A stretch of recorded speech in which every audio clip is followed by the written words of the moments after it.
사사기의 마지막을 향해 가는 이 과정에서 우리는 또 한 번의 좀 마음에 답답한 본문을 맞이하게 됐습니다. 저도 이 본문을 좀 보면서 어떤 부분에 집중을 해야 되는지, 또 기록된 의도조차 저는 알기가 좀 어렵더라고요. 처음에는. 또 우리가 이제 19장 1절로 15절까지 읽었지만 19장 전체 뒷부분까지 좀 살펴볼 건데, 우리가 읽은 부분 그 다음부터는요 정말 그렇게 악할 수가 없어요. 사람들이 이해하기 어려운 수준으로 막 이 악이 치닫는 것입니다. 그럼에도 하나님께서 이 글을 기록하게 하신 목적이 있을 거다라는 생각을 가지고 저도 이제 찬찬히 이 말씀을 묵상하게 되었어요. 그러면서 결국 사사기 처음부터 이 시간까지 이제 거의 끝나가는데 지워지지 않는 것은 그거였습니다. 갈수록 시대는 사사 시대와 같다. 여러분, 사사기를 잠깐 좀 떠올려 보면, 여러분 사사기의 1장은 그래도 사람들이 믿음이 있었어요. 여호수아 시대였습니다. 여호수아가 죽고 그의 믿음의 영향력이 있어서 여러분 기억하시겠지만 백성들이 여호와께 여짜와 이르되 묻고 기도하고, 그럼 하나님이 이르시되 대답하시고, 이렇게 서로 하나님과 교통하는 정말 믿음과 은혜가 풍성한 시대였습니다. 그러다가 이제 하나님이 고통받는 이스라엘을 위해 사사들을 세우시는데, 처음에 사사들은 얼마나 용감했습니까? 얼마나 하나님 말씀 순종했습니까? 정말 불의한 것은 찾아볼 수 없을 정도로 열심히 하나님을 위해서 하나님 뜻대로 했던 것이 사사들인데, 우리가 알고 있는 일반적인 사사가 그런 건데, 점점점 사사들도 불의해지더니 결국 기드온 사사 때부터 점점점 이게 꺾여가기 시작하죠. 자기의 욕심이 들어가고 탐욕이 들어가고 이방신을 섬기기도 하고, 결국 마지막 사사 삼손은 정말 우리가 알고 있는 삼손 그 모습이 아니죠. 너무나도 불의하고 패역한 모습. 마지막 순간에 하나님 이번만 나를 강하게 하사 할 정도로 그렇게 그의 삶이 하나님 앞에 부패한 삶이었습니다. 그러다가 사사기 16장에서 사사가 끝나고 사사기 17장부터 사사가 나오지도 않아요. 일반 백성들의 이야기입니다. 일반 백성들의 이야기가 너무나도 부패해진 거예요. 여러분, 이게 무엇을 뜻하겠습니까? 여러분, 우리나라도 30년, 40년 전 얼마나 뜨겁게 이 나라의 교회가 부흥되고 믿음이 뜨거웠습니까? 정말 교회들마다 뜨거운 열기가 가득 찼고 막 부흥하고 막 그랬었죠. 그런데 그 믿음의 열기가 점점점 식어지고, 여러분 최근 몇 년 사이에 얼마나 이 어려운 시기를 우리가 겪고 있어요 지금. 그런데 여러분, 이게 끝이 아니라는 겁니다. 점점점 시대는 악해지고 믿는 자들은 점점 줄어들고 예수님 떠나는 사람들이 많아지고, 믿음의 근본이 무엇인지를 알지 못하는 사람들이 앞으로 계속 늘어날 거라는 거예요. 사사기의 시작부터 끝이 앞으로의 시대를 우리가 볼 수 있도록 하나님이 우리에게 말씀하시는 거라는 거예요. 사사기 19장, 오늘 이 위치에 있는 오늘 우리가 어떤 믿음으로 사느냐 굉장히 중요합니다. 내게 믿음이 있다 하지만 정말 믿음의 길을 가느냐, 아니면 믿음이라는 형식만 남아서 엉뚱한 길로 가느냐, 이런 마지막 때는 이게 결국 드러나게 되어 있어요. 저와 여러분이 오늘 말씀을 통해서 정말 진실한 믿음, 알곡과 같은 믿음으로 다시 한번 결단하는 시간 될 수 있기를 축복합니다. 내 자신이 믿음 있는 줄 알고 착각하면 안 돼요. 진짜 믿음이 있어야 되는 거예요. 그래서 오늘은 이 설교의 시간을 둘로 나누어서 앞부분은 사사기 19장에 있는 말씀 전반적인 내용을 좀 살펴보려고 합니다. 계속 스토리를 제가 알려드릴 거예요.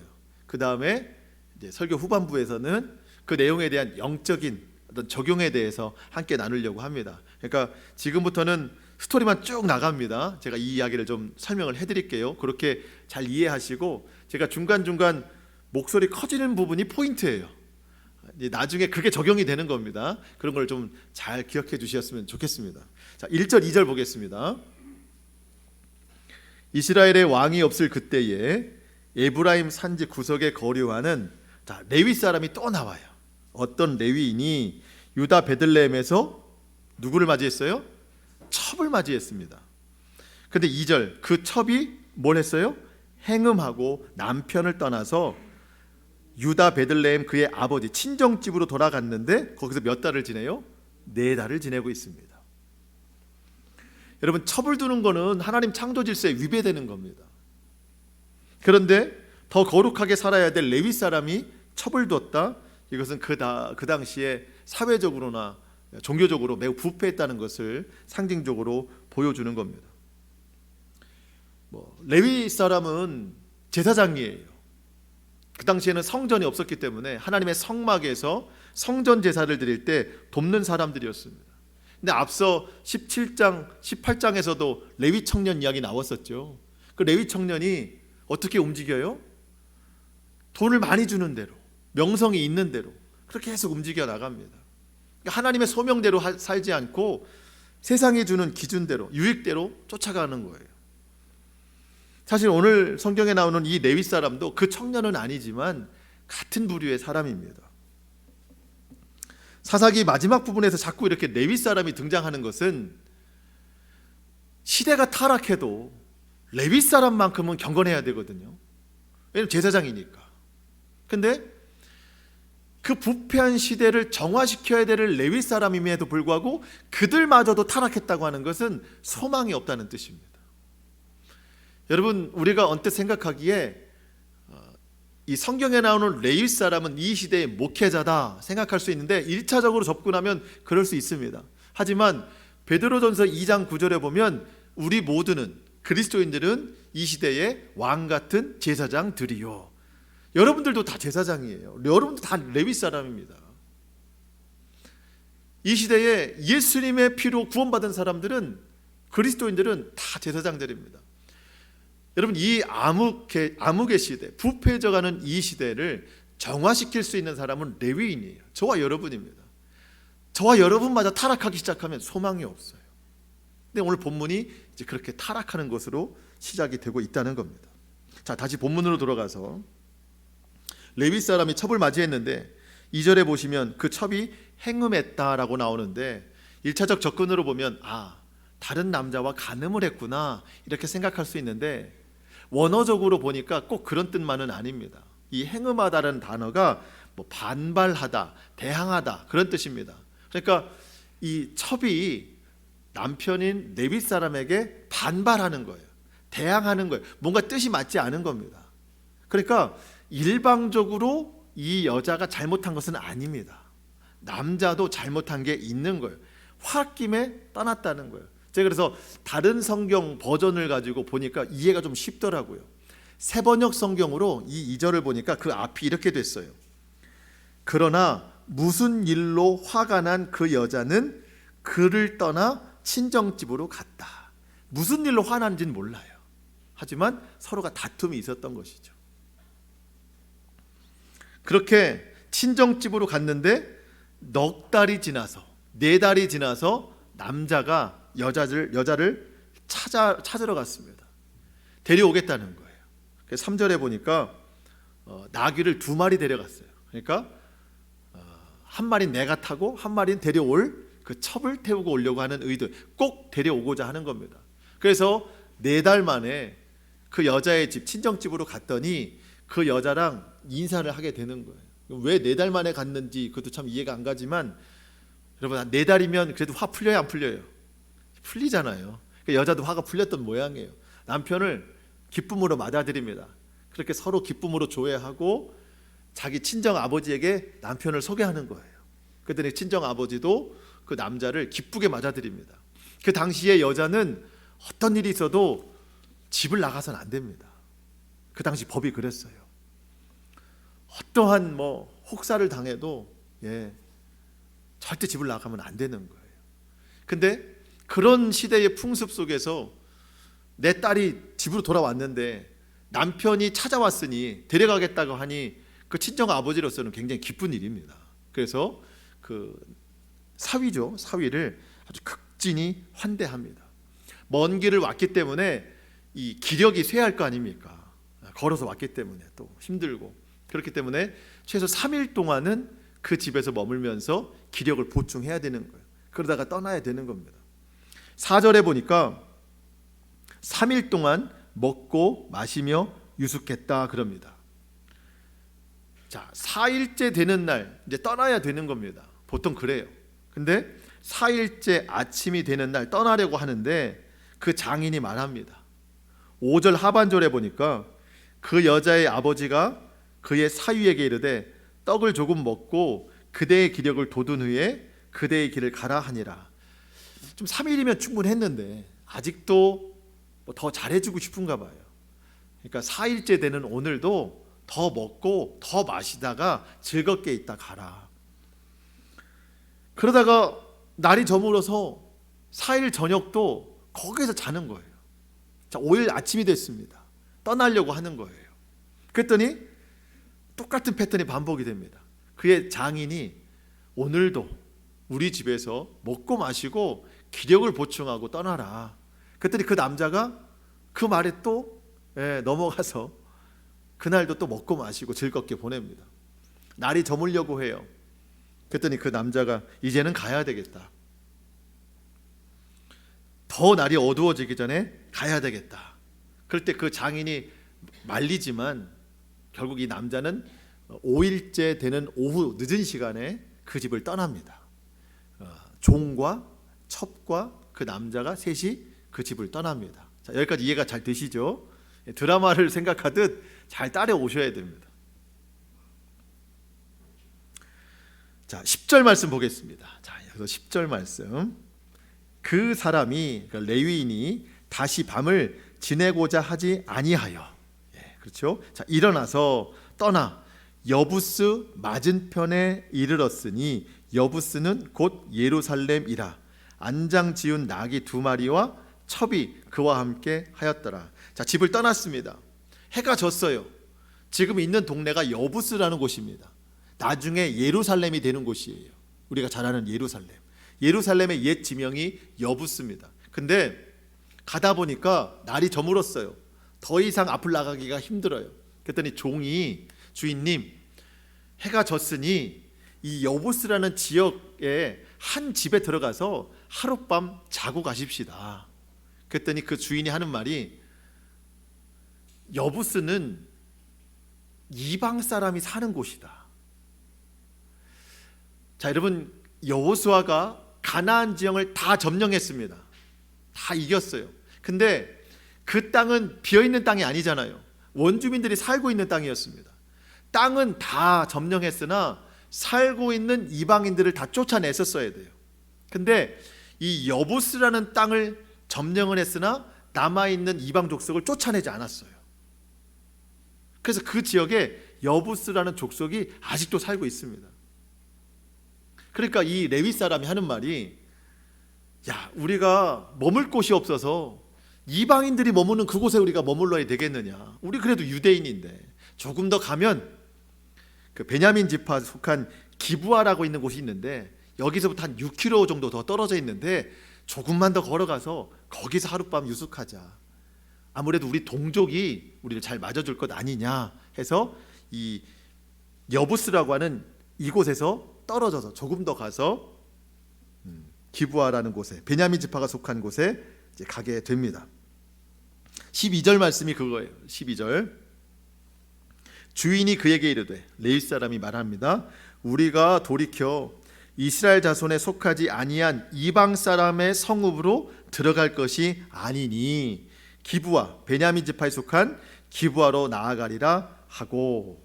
아무래도 동족이면 우리가 하룻밤 머무는데 좀 편하지 않겠느냐. 근데 그 사람의 생각과 달라요. 동족이 있는 기브아까지 갔는데 아무도 이 사람을 집에 들여드리지 않습니다. 웬만하면 나그네를 하루 저녁 집에 들여서 유숙하게 하는 것이 기본인데 기브아 사람들은 그렇게 하지 않아요. 15절 말씀. 기브아에 가서 유숙하려고 그리로 돌아 들어가서 성읍 넓은 거리에, 그러니까 사람 많은 곳에 이제 앉아 있으나 그를 집으로 영접하여 유숙하게 하는 자가 없었더라. 밤 늦은 시간까지 이제 들어가지 못하는 거예요. 계획과 달라지죠. 그때 한 노인이 밭에서 일을 하다가 집에 돌아가는데 그 나그네들을 본 겁니다. 물어봐요. 당신들은 어디서 왔고 어디로 가느냐? 그랬더니 우리는 에브라임 산지 구석에 사는 사람인데 제 첩을 데리고 베들레헴 갔다가 다시 에브라임으로 가는 겁니다. 그랬더니 이 노인이 깜짝 놀라는 거예요. 왜냐하면 자기도 에브라임 사람이에요. 타지에서 고향 사람 만났어요. 우리나라랑 똑같아요. 우리도 타지에서 고향 사람 만나면 반갑잖아요. 그래서 이 노인이 그 나그네 유대인을 레위인을 극진히 집에서 환대합니다. 우리 집에 와서 편히 쉬다 가라. 그래서 마음을 탁 내려놓고 편히 즐거운 마음으로 먹고 마시려고 하는데 밖에서 막 문을 두드리는 소리가 나요. 불량배들이 찾아왔습니다.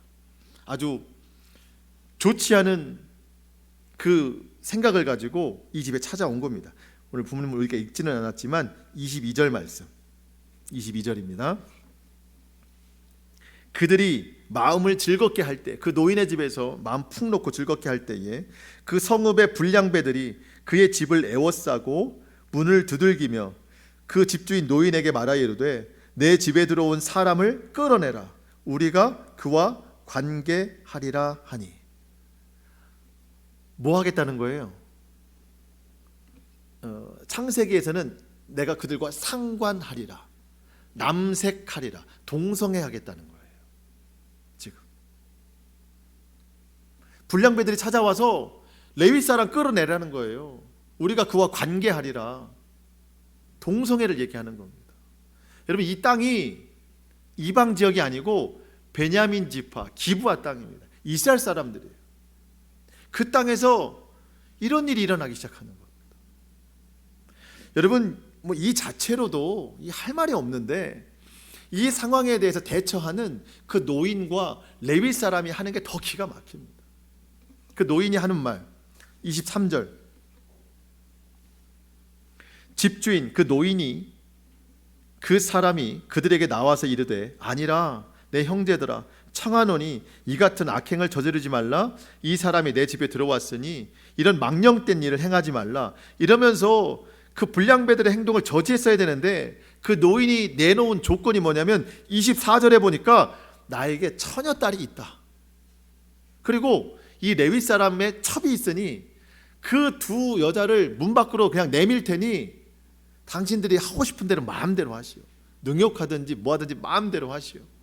그렇지만 내 집에 들어온 이 레위 사람만큼은 절대로 건드리지 마시오. 이런 결과를 낸 겁니다. 얼마나 악해요. 불량배들이 노인의 말을 듣지 않습니다. 계속 문을 두드리는 거예요. 그랬더니 이 레위 사람이 정말 악한 행동을 합니다. 25절 보시게요. 25절. 무리가 듣지 아니하므로 그 사람이, 그 레위 사람이 자기 첩을 붙잡아 그들에게 밖으로 끌어내매 그들이 그 여자와 관계하였고 밤새도록 그 여자를 능욕하다가 새벽 미명에 놓은지라. 참 이런 시대예요. 여러분, 그 자기 첩을 데리러 일부러 간 거잖아요. 넉 달 만에 데리고 오다가 위기의 순간이 됐을 때 그냥 첩을 문 밖으로 내버리고 자기만 보호하겠다는 겁니다. 밤새도록 능욕을 당했어요. 그 새벽 미명에 이 여인이 풀려났습니다. 아마 걸어오지도 못했을 거예요. 아마 어떻게든지 그 노인의 집에 다시 찾아왔어요. 문고리를 잡고 문을 열 힘이 없다가 죽었어요, 이 여자가. 근데 이 레위 사람은요, 아랑곳 안 합니다. 밤사이에 어디 잤는지 안 잤는지 새벽에 일어나더니 이제는 집으로 돌아갈 차비를 하는 겁니다. 하루를 유숙했기 때문에. 근데 문을 열었더니 그 여인이 있는 거예요. 죽은지도 몰랐어요.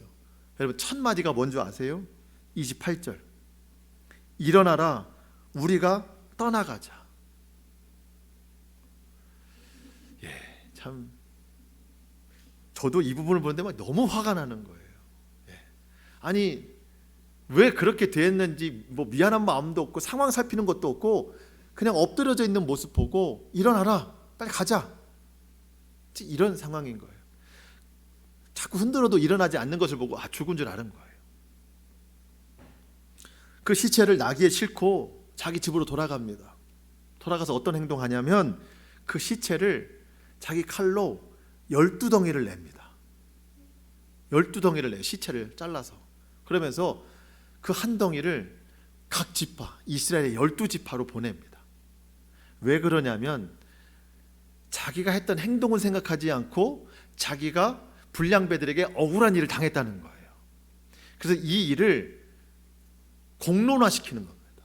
내가 이렇게 억울한 일을 당했다. 이거를 좀 재판해달라, 심판해달라. 사람들 이 일을 좀 어떻게 판단하는지 좀 알아달라 하면서 12지파에 보낸 거예요. 그때 12지파가 이 일을 보면서 우리가 지금까지 출애굽해서 여기까지 왔을 때 이런 끔찍한 일은 없다. 도대체 이런 일을 한 게 누구냐? 그 사람들을 처단해야 되겠다. 그게 이제 불량배들이잖아요. 베냐민 지파 사람들이잖아요. 그 베냐민 지파 사람들이 나중에 이런 잘못에 대해서 우리 불량배들이 그렇게 한 것에 대해서 사과를 했어야 되는데 베냐민 지파 사람들이 의기양양해서 또 불량배들을 또 보호해요. 자기네 사람들이라고.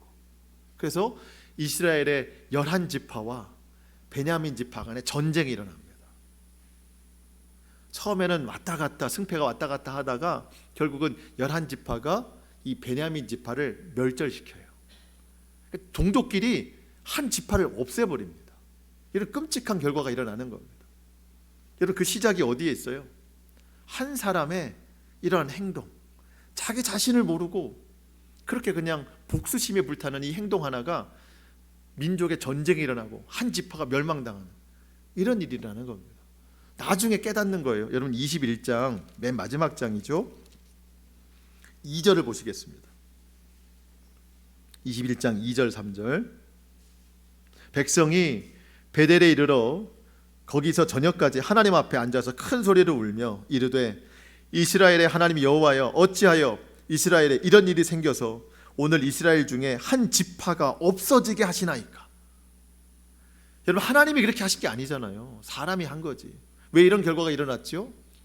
그때 이스라엘에 왕이 없으므로 사람마다 자기 의견에 옳은 대로 자기 소견에 옳은 대로 행하니까 이런 분별력 없는 이런 끔찍한 결과가 일어나는 겁니다.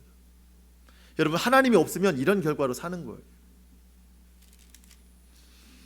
이 레위 사람은 자기의 행동을 생각하지 않고 남들이 한 행동만 생각하는 거죠.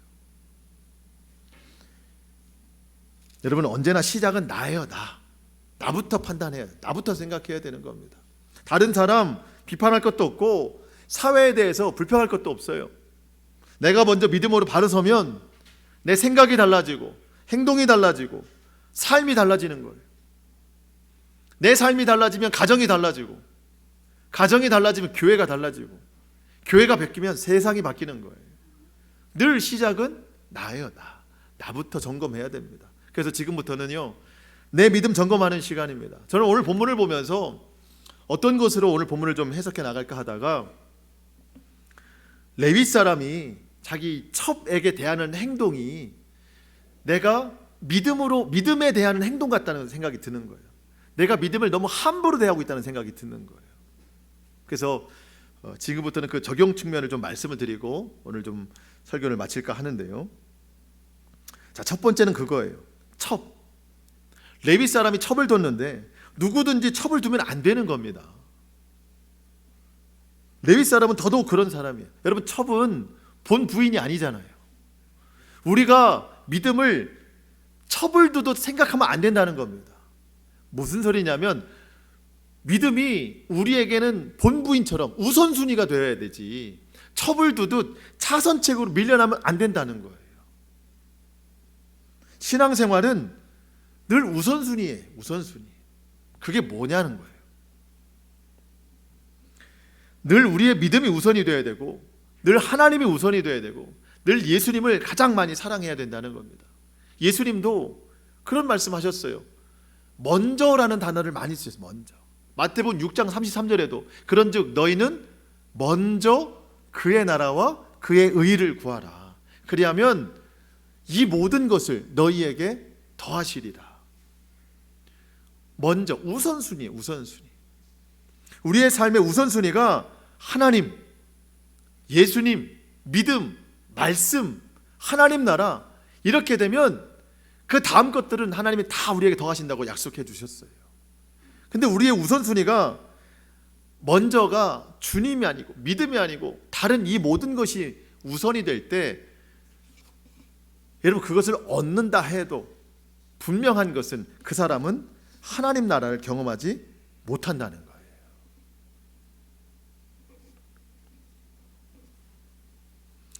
오늘도 우리가 예배를 드리고 있는데 먼저 된 마음으로 예배를 드리는 거예요.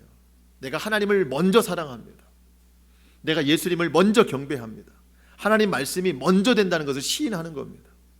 여러분, 예배만 제대로 잘 드려도요, 일주일 동안 하나님 나라 살아갑니다. 지금이 하나님 나라를 만들어가고 있는 시간이에요. 먼저 만드는 시간이에요. 그러면 일주일 동안 하나님 나라를 살아가고 그 외의 모든 것을 저와 여러분에게 더하여 주실 줄로 믿습니다.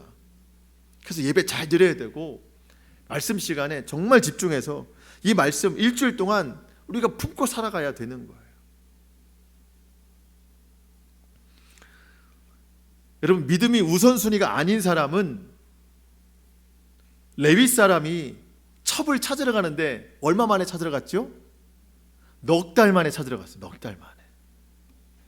마치 그것처럼 믿음이 우선순위가 아닌 사람은 믿음을 잃어버렸는데도 마치 넉 달이나 안 찾는 것처럼, 믿음이 없는데도 한참이 지나도 찾지 않는 사람과 같은 모습이 나오더라는 거예요.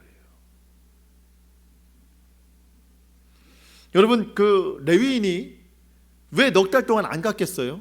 처음에 뭐 하루 이틀, 그래요, 뭐 길면 한 주 다투어서 미워서 안 찾을 수도 있어요. 그렇죠? 근데 없어도 다른 만족이 있으니까 안 찾는 거예요. 다른 즐거움이 있으니까, 다른 쾌락이 있으니까, 다른 만족이 있으니까 안 찾는 거라고요. 그러다가 또 다른 게 질려버리니까 그때 찾으러 가는 거예요. 여러분, 우리가 믿음 잃어버렸는데 왜 안 찾죠? 다른 만족이 있어서 그래요. 다른 즐거움이 있어서 그래요. 나에게 채워질 것들이 충분해서 그래요. 그러다가 그것이 재미가 없어지고 또 근본적인 것을 찾아야 된다는 생각이 드니까 나중에 넉 달이 지나서야, 한참이 지나서야, 그래, 내가 예수 믿는 사람이지, 뭐 교회 가볼까? 아니면 기도해볼까? 한 말씀 생각해볼까? 이제 그때나 찾는 거죠. 여러분, 믿음은 그런 거 아닙니다. 우리가 아까 찬송했어요. 찬송가 292장, 주 없이 살 수 없네. 2절 가사가 그랬어요. 주 없이 살 수 없네. 나 혼자 못 서리. 힘없고 부족하며 지혜도 없도다. 여러분, 저와 여러분이 이런 삶이잖아요. 우린 힘도 없고 부족하고 지혜도 없어요. 근데 우리 주님, 내 주는 나의 생명 또 나의 힘이라. 주님을 의지하여 지혜를 얻으리. 여러분, 주님 없으면 이렇게 못 살아요. 저는 이제 그 설교를 준비하다가 가끔 찬송가가 이렇게 생각이 나거든요. 생각이 나면 찬송가 가사도 의미가 있지만 그 찬송가 그 제목 밑에 성경 구절들이 하나씩 있어요, 이렇게. 그래서 저도 이제 궁금했어요. 주 없이 살 수 없네. 이 찬송의 성경 구절은 과연 뭘까 찾아봤더니 사도행전 17장 25절이더라고요. 제가 읽어드리겠습니다. 자, 전제 조건이 그거예요. 우리 주님은, 우리 예수님은, 자, 또 무엇이 부족한 것처럼 사람의 손으로 섬김을 받으시는 것이 아니니 이는 만민에게 생명과 호흡과 만물을 친히 주시는 이심이라. 우리 예수님은 저와 여러분에게 생명을 주시는 분입니다. 호흡을 주시는 분이에요. 만물을 주시는 분이십니다. 그러니까 우리 예수님만 있으면 구원받고, 기쁨이 있고, 축복받고, 평안이 있고, 은혜가 넘치는 거예요. 회복이 있고, 만물을 주시는 분이십니다. 그런데 그런 주님을 잊어버리고도 한참이나 찾지 않는다면 이게 얼마나 어리석은 인생이냐는 거예요. 여러분, 다른 데 만족 두지 말고, 다른 즐거움 찾지 말고 오직 예수 그리스도 주님만 찾는 저와 여러분 될 수 있기를 소망합니다. 넉 달 만에 그 첩을 찾으러 갔는데 어땠어요? 문칸에서 얼굴을 맞이하고 기쁨으로 서로 이렇게 인사를 하고 아버지에게 소개시켜줬잖아요. 그 아버지도 그 사위를 기쁨으로 맞이했어요. 내 딸이 집을 뛰쳐나왔는데 찾으러 왔다고. 여러분, 그 순간부터 5일째 되는 시간까지 첩의 얘기 나오지 않습니다. 그 아버지와 먹고 마시고 즐기고 자고, 먹고 마시고 즐기고 자고, 또 먹고 마시고 즐기고 자고, 먹고 마시다가 떠나고. 여러분 그 집에 왜 갔죠? 레위 사람이 첩을 찾으러 간 거잖아요. 이번에 꼭 데려와야 되겠다. 목적이 거기에 있어요. 근데 목적은 스치듯 지나가고 다른 즐거움에 빠져서 그 시간을 다 보내고 있는 거예요. 우리가 믿음에 대해서 그렇게 하고 있는 것은 아닌 거예요. 예배에 대해서 그렇게 하고 있는 것은 아닌 거예요. 우리 믿음의 본질이 뭐예요? 구원입니다. 하나님 사랑하는 거예요. 말씀에 순종하는 거예요. 근데 그 본질의 목적은 스치듯 지나가고 다른 즐거움만을 찾고 있는 것은 아닌가. 여러분 오늘 성전에 오셨어요. 목적이 뭐예요? 누구 만나는 거예요? 예수님 만나는 거예요. 예배 온전히 드리는 거예요. 말씀을 듣고 적용하려고 하는 거예요. 근데 우리 주님은 그냥 스치듯 잠깐 지나가고 교회 왔는데 다른 만족, 다른 즐거움을 찾으려고 하면 안 된다는 거예요. 예배드리는 목적, 이따가 또 속회를 하실 텐데 속회의 목적, 우리 교우들과도 사랑의 관계, 교제를 이루어나갈 텐데 그 교제의 목적, 주님 안에서 하나됨, 서로 힘써 기도하고 말씀을 나누고 힘이 되는, 그러니까 본질의 목적을 잘 찾아야 된다는 겁니다. 그냥 스치듯 지나가고 먹고 마시고 즐거운 그런 시간을 목적으로 생각하면 안 된다는 거예요. 우리의 삶이 건강하려면 믿음부터 철저하게 잘 챙겨야 되고 예수님과의 교제가 풍성해져야 된다는 거예요. 여러분 장인과의 교제가 풍성해져 봐야 소용없어요. 그 첫 목적이 거기에 있었으니까. 여러분 주중에 혹시 뭐 누구 만나신 분 계세요? 주중에 뭐 누구 만났는데 너무 기분 좋은 만남이어서 다음 날도 그 다음 날도 그 다음 날도 계속 그 기쁨이 남아있는 그런 좋은 만남이 있을 수 있죠. 여러분 예수님은 어떨까요? 우리가 사람만 만나도 기분이 좋으면 그렇게 며칠 동안 웃음이 있는데 우리 주님과 제대로 만나면은요 평생 가는 거예요. 주일날 오셔서 예배 제대로 드리시고 예수님 만나면 그 만남의 그 여운이 일주일 동안 가는 거예요. 그게 하나님 나라예요. 그게 은혜의 삶입니다. 그러니까 여러분 주일날 오셔서 예수님 만나려고 하는 그 목적을 꼭 달성하시기 바랍니다. 이게 문에 들어오시면서 스치듯 예수님 인사하고 그냥 넘어가지 말고 예배의 모든 시간을 주님과의 교제, 주님 안 만나주면 저 여기 안 떠날 겁니다. 야곱처럼 축복 안 해주면 이거 놓지 않을 겁니다. 그런 끈질긴 믿음이 있으면 우리 주님이 반드시 역사하여 주실 줄로 믿습니다. 레위 사람이 장인의 집에서 5일째 되던 오후에 떠납니다. 가다가 어두움이 찾아오니까 이제 머물 곳이 좀 필요했죠. 여부스라는 곳에 도착했습니다. 그 종이 여부스에서 하루 저녁 지내십시다 했는데 아니다, 여기는 이방 지역이다, 기브아로 가자, 우리 동족 있는 데로 가자, 이렇게 말을 합니다. 자, 여러분 저는 이 말이 참 안 맞더라고요. 지금까지는 그렇게 안 살아왔잖아요.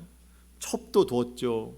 또 그냥 먹고 마시고 즐기는 것만 있었죠. 레위 사람이라고 해서 거룩한 거나 뭐 말씀 순종하는 거나 이런 모습이 하나도 없는데 자기 종이 그 뭐 하나 제안했는데 아니다, 우리는 그래도 믿음의 사람들 아니냐, 유대인 아니냐, 유대인이 어떻게 이방 지역에 가서 자느냐, 그럴듯하게 포장된 말을 하잖아요.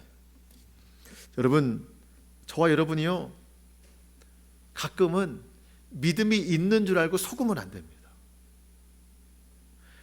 여러분 믿음 없는 사람이 믿음 있는 말을 한다고 해서 그게 믿음이라고 말하면 안 되는 거예요. 그렇게 표현을 할 수 있어요. 흉내는 낼 수 있습니다. 여러분 이 레위 사람이 하는 말이 뭐 진실일까요? 그냥 들어온 대로 종에게 가르치고 싶어서 하는 말이지 그가 지금까지도 믿음으로 안 살아왔는데 이게 어떻게 진실이 될 수 있겠습니까? 믿음 없는 사람이 믿음의 형식만 갖추고 있으면 그건 자기 자신을 속이는 일입니다. 다른 사람도 속이는 일이에요. 하지만 하나님은 절대 속지 않으십니다. 여러분 우리가 예배 자리에 앉아 있지만 뭐 누가 예배를 열심히 드리시고 누가 그냥 가만히 앉아 있기만 하고 이거 우리는 분별하지 못합니다. 근데 여러분 내가 오늘 예배 자리에 앉아 있다고 해서 그게 다 내 믿음이라고 생각하면 안 되는 거예요. 자리가 중요한 것이 아니라 얼마나 사모하느냐, 얼마나 하나님을 사랑하느냐, 얼마나 내가 믿음으로 변화되기를 원하느냐, 얼마나 구원하신 그 은혜에 합당한 믿음으로 살아가느냐, 그게 진실한 거예요. 우리는 서로 알 수 없지만 결국에 주님이 오실 날이 되면 다 드러나게 되어 있습니다. 마지막 때가 되면 경건의 모양만 있고 능력이 없는 사람들이 많아진다고 그랬어요. 저는 바라기는 우리 사랑하는 성도들이 모양만 있는 것이 아니라, 그래서 마지막 때 주님 다시 오시는 그날 쭉정이처럼 다 떨어지고 불태워지는 것이 아니라 마지막 때에 알곡되어서 창고에 거둬들이는 모든 불시험을 통과하는 구원의 역사가 저와 여러분에게 일어나게 될 줄로 믿습니다. 그런 성도 되어야 되는 겁니다. 괜히 믿음 있는 척 그렇게 살면 안 돼요. 그건 다 드러나요. 우리 주님이 나중에 오시면 천국과 지옥을 나누실 때 믿음을 보시거든요. 우리 다 믿음 꺼내놔요. 주님이 천국으로 말씀하시는 믿음은 생명 있는 믿음, 살아있는 믿음입니다. 근데 여러분, 지옥 가는 믿음도 있어요. 어떤 믿음이에요? 죽은 믿음. 믿음을 꺼내놨는데 언제 죽었는지도 몰라요, 이 믿음. 근데 가지고 다녔어요. 교회도 다녔고 참석도 했고 믿음 가지고 했는데 믿음이 죽어 있어요. 그랬더니 예수님이 네 믿음은 좀 죽어 있다. 아, 그럴 리가 있나요? 제가 주여 주여 하면서 얼마나 선지자 노릇하고 얼마나 기도도 했고 얼마나 열심히 교회 다녔는데 아버지 뜻대로 행하지 않은 거예요. 그냥 자기에게 도취해가지고 자기 뜻대로 한 모양만 있는 그런 믿음이었어요. 죽은 믿음입니다. 예수님 마태복음 25장에 신랑을 기다리는 10처녀 모두 다 등불은 있었지만 기름 있는 사람은 5명밖에 없었습니다. 여러분, 등불은 교회를 다닌다는 뜻이에요. 예수님 믿는다는 뜻이에요. 구원받은 사람은 5명밖에 없다는 뜻입니다. 모양만 있는 사람은 구원 못 받아요. 기름이 있어야 돼요. 진실한 믿음이 있어야 되는 거예요.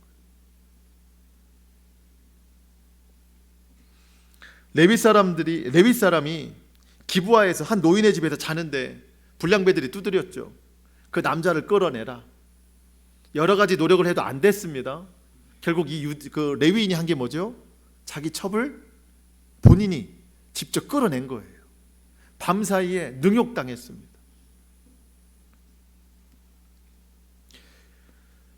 여러분, 레위인이 자기 첩에 대하는 것이 우리가 믿음을 대하는 것 같다고 생각하는데, 여러분, 좀 아픈 이야기지만 우리가 삶에 위기가 찾아오고 이렇게 고난이 찾아오고 험난할 때 왜 믿음을 내버릴까요? 왜 예배부터 내려놓고 왜 말씀부터 자꾸 능욕에 처해지는 그곳에 자꾸 처하게 할까요?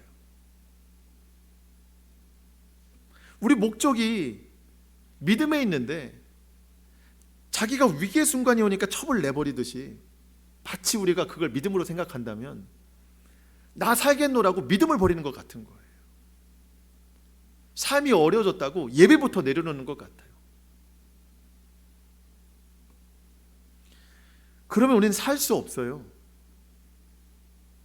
예배부터 붙잡아야 되고 믿음부터 붙잡아야 됩니다. 아멘. 아멘.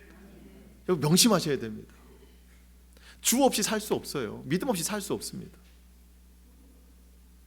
여러분, 그래서 지금도 어려운 중에 계실 수 있는 분들 계시겠지만 여러분, 오늘처럼 예배 잘 나오시면 됩니다. 그리고 기도하세요. 구하라, 그리하면 너에게 주실 것이요. 찾으라, 그리하면 찾아낼 것이요. 문을 두드리라, 그리하면 너에게 열릴 것이니 구하는 이마다 받을 것이요. 찾는 이는 찾아낼 것이요. 두드리는 이에게는 열릴 것이라. 여러분, 기도하면 반드시 역사가 일어납니다. 어렵다고 믿음 내려놓으니까 더 답답해지는 인생이 되는 겁니다.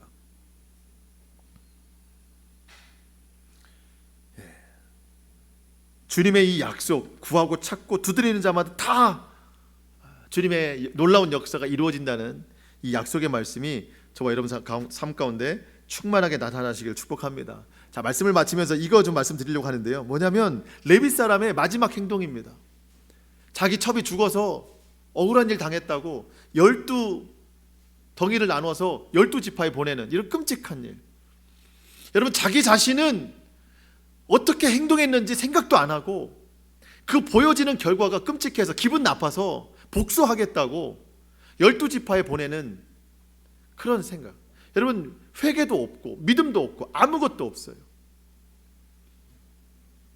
여러분, 그 사람이 맞이한 결론, 믿음의 결론이요, 삶의 결과예요. 그가 그렇게 살아왔기 때문에 그런 결론이 온 거지 하나님이 그렇게 하신 게 아니라는 거죠. 근데 이 사람은 하나님 원망하면서 이걸 공론화시켜서 막 전쟁을 일으키는 거예요. 여러분, 우리 솔직하게 그런 고백해야 됩니다. 삶은 결론으로 나타나게 되어 있어요. 내가 살아온 대로 결론이 나타납니다. 그렇지만 그 결론을 뛰어넘는 분이 우리 예수님이시거든요. 내가 잘못 살아온 게 있어요. 하지만 그것을 주님 앞에 회개하고 이제 다시금 주님 앞에 믿음으로 나아가면 이미 정해져 있는 나의 삶의 결론으로 정해져 있는 것을 주님이 바꿔주신다는 거예요. 우리가 그렇게 회개하고 오늘 내 믿음이 어떤가를 다시 한번 생각해야 된다는 겁니다. 자, 이제 우리 기도할 거거든요. 여러분, 오늘 내 믿음 어떤가? 이 레위인이 첩을대하듯 정말 믿음 내버리고 내 우선순위에만 집착하고 산 것은 아닌가? 마지막 때가 될수록 이 사사기 19장에 있는 내용들이 그대로 드러납니다. 오늘 이 19장을 살아가고 있는 이 시대에 내 믿음이 어떤가를 다시 한번 여러분 기억하시고 오늘 주시는 말씀 안에서 결단의 기도를 올려드리면서 이 한 주간뿐만 아니라 우리 평생의 새로운 믿음의 결단으로 주님 앞에 나아가는 저와 여러분 될 수 있기를 주님의 이름으로 축원합니다. 아멘. 기도하시겠습니다.